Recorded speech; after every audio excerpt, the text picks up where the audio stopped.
Voilà, donc je continue. C'était juste pour faire des vidéos de 20 minutes. Donc on a A et B.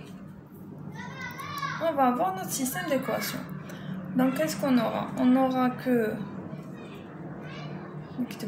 A égale à R3C2 moins L2S2 et B égale à R3S2 moins L2C2. On a 4, 5. Et donc on va faire 4 carré plus 5 au carré, qui malchera. Et on va voir que A carré plus B carré, ça serait égal à quoi? Ça serait égal à R3 carré, C2 carré, plus L2 carré, S2 carré, moins 2 R3, L2, S2, C2, plus R3 carré, S2 carré.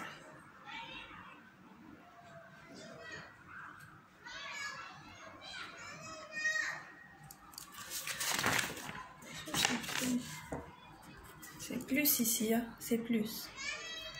J'ai failli avoir une mini crise cardiaque, sinon tous mes calculs alors. R3 carré, S2 carré, plus L2 carré, C2 carré, et on a plus de R3, L2, S2, C2. Voilà. Et donc,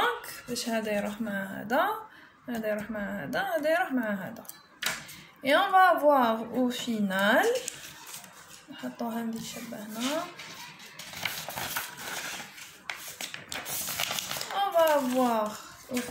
que A carré plus B carré égale à R3 carré plus L2 au carré. Et que R3 au carré, ça serait quoi?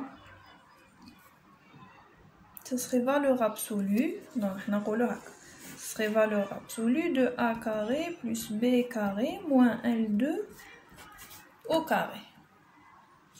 Donc déjà premièrement, R3 ne peut pas être positif. Et donc, on devrait mettre une condition, non pas la valeur absolue. Lazim, il faut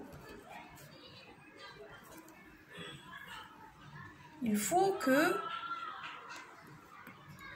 le L2 carré est inférieur à A carré plus B carré pour avoir R3 qui est positif. Ça c'est d'un côté. D'un autre côté, c'est qui A et c'est qui B. Donc, on a que le A c'est ça et le B c'est ça. Mais à partir de 1 et 2. À partir de 1 et 2. De 1 et 2. Je peux mettre 1 au carré plus 2 au carré. Il dit que en fait le A c'est racine carrée de hada au carré plus hada au carré. Et donc de 1 et 2, je peux avoir que qui m'a fait l'exemple précédent. Exactement la même chose. Égal à A carré c'est 1 carré. Et P3 de Y étoile 0 égale à A carré S1 au carré. Et donc, si je fais la somme, je vais avoir que le A carré, c'est P3 étoile de X0 plus P3 désiré de Y. Et c'est ça. Voilà. Et donc, d'un côté, on a le A. Le A, c'est pas ça. C'est ça. Et le B, c'est quoi? C'est P0 3Z désiré moins L1. Et donc, à partir de ça, je vais calculer le R3. Et donc, mon R3, puisque j'ai la condition, j'aurai ici une solution. Et donc, le θ, on a deux solutions. Pour le R3, on a une solution possible. Une fois qu'on a θ1 et θ2, le R3, on n'a pas 36 000 façons de faire varier le R3. Donc toujours, il partira vers l'avant ou vers l'arrière, mais on a une solution unique selon l'axe de R3. Donc, on a le R3. Une fois qu'on a le R3, ben,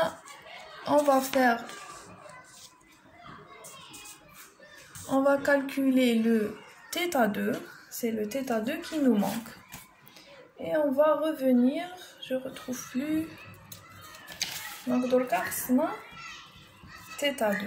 Donc, pour θ2, on va revenir à A et B, toujours. On revient vers ce système. Quoi ça?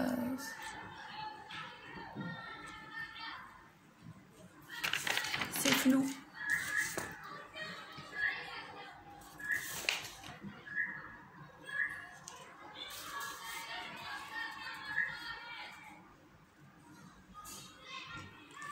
On revient vers 4 et 5, toujours.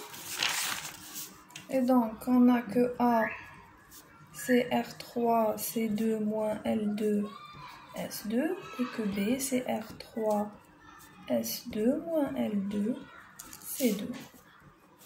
Et donc, qu'est-ce qu'on a? On fait notre système AB égale à fois C2, S2. Et donc, ça serait égal à R3 moins L2 moins L2 R3.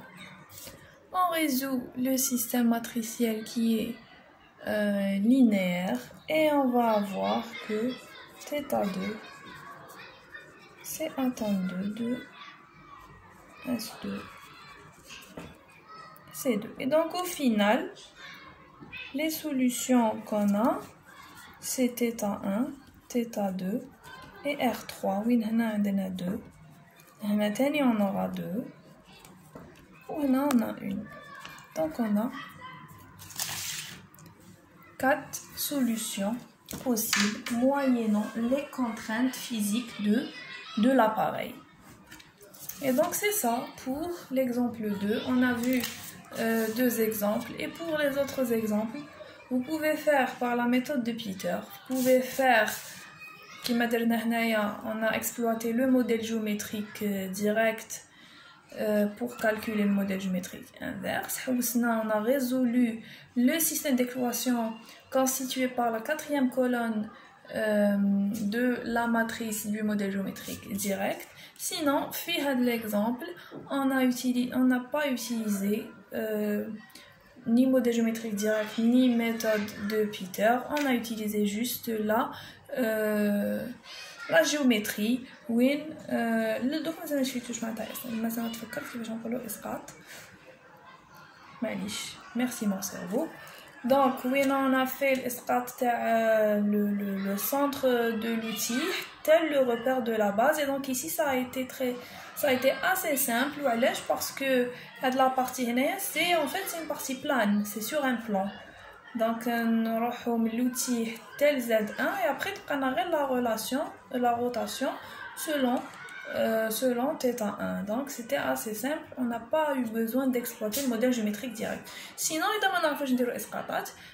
le modèle géométrique direct, on prend la 4e colonne du modèle géométrique direct et on résout le système d'équations qui est constitué par la 4e colonne où on va retrouver les paramètres articulaires et ça serait l'ensemble des solutions qui va constituer le modèle géométrique inverse du robot.